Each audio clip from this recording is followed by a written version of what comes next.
crucified, my Lord. Were you there when they crucified my Lord? Oh, sometimes it causes me to tremble, tremble, tremble. Were you there when they crucified my Lord?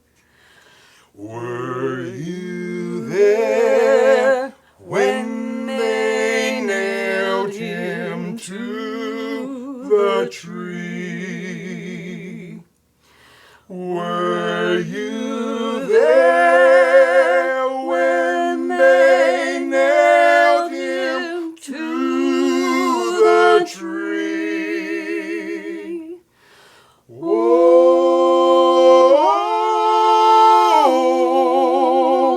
sometimes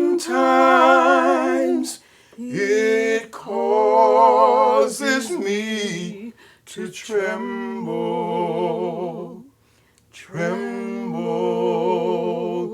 tremble. Were you there when they nailed him to the tree? Friends, for our Ash Wednesday devotional, I was taken by the lectionary to a very familiar text, Isaiah chapter number 58. And because it's so very poignant in terms of its word, I thought I'd just read it all. And at the end, there'll be very little need for any comments. Shout it aloud and don't hold back. Raise your voice like a trumpet and declare to my people their rebellion and to the descendants of David their sins. For day after day they seek me out. They seem eager to know my ways, as if they were a nation that does what is right and has not forsaken the commands of its God. They ask me for just decisions and seem eager for God to come near them. Why have we fasted, they say, and you've not seen it? Why have we humbled ourselves, and God, you've not noticed? Yet, on the day of your fasting, you do as you please and exploit all your workers. Your fasting ends in quarreling and strife and in striking each other with wicked fists. You cannot fast as you do today and expect your voice to be heard on high. Is this the kind of fast I've chosen? Only a day for people to humble themselves? Is it only for bowing one's head like a reed and for lying in sackcloth and ashes? Is that what you call a fast? A day acceptable to the Lord? Or is it not that the kind of fasting I've chosen is to loose the chains of injustice, to untie the cords of the yoke, to set the oppressed free and break every yoke? Is it not to share your food with the hungry and to provide the poor wanderer with shelter? When you see the naked, clothe them and not turn away from your own flesh and blood. Then you will light through like the dawn, and your healing will quickly appear. Then your righteousness will go before you, and the glory of the Lord will be your rear guard. Then you will call, and the Lord will answer your cry, for he will help you and say, here am I.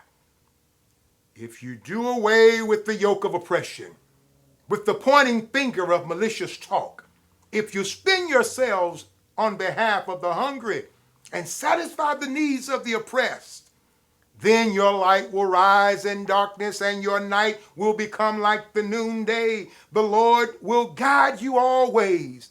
He will satisfy your needs in a sun-scorched land and will strengthen your frame. You will be like well-watered gardens, like a spring whose water never fails. Your people will rebuild their ancient ruins and will raise up the age-old foundations. You will be called the repairers of broken walls, the restorers of streets with dwellings. If you keep your feet from breaking the Sabbath and from doing as you please on my holy day, if you call the Sabbath a delight and the Lord's holy day honorable, and if you honor it by not going your own way and not doing as you please or speaking idle words, then you will find the joy in the Lord. And I will cause you to ride in triumph on the heights of the land and to feast on the inheritance of your father Jacob.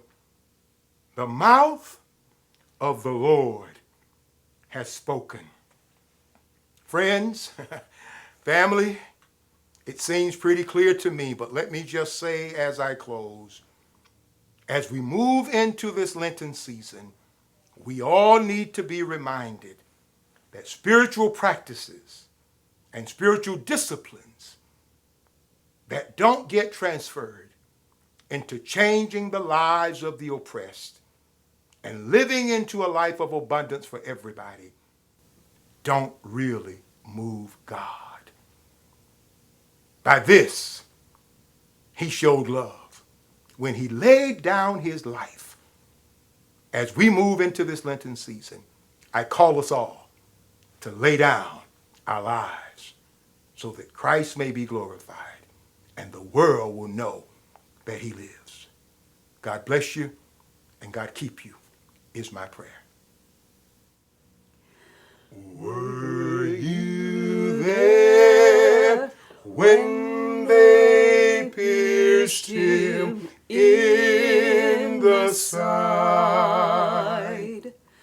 Were you there when they pierced him in the side?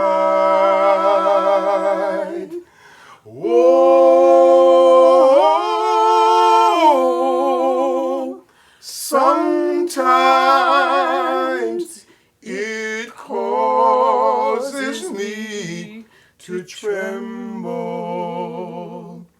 tremble, tremble. Were you there when they pierced him in the side?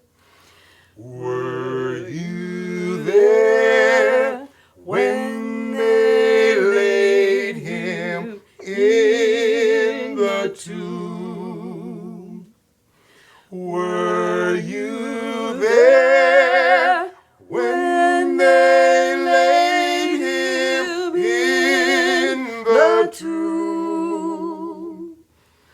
Oh, sometimes it causes me to tremble, tremble,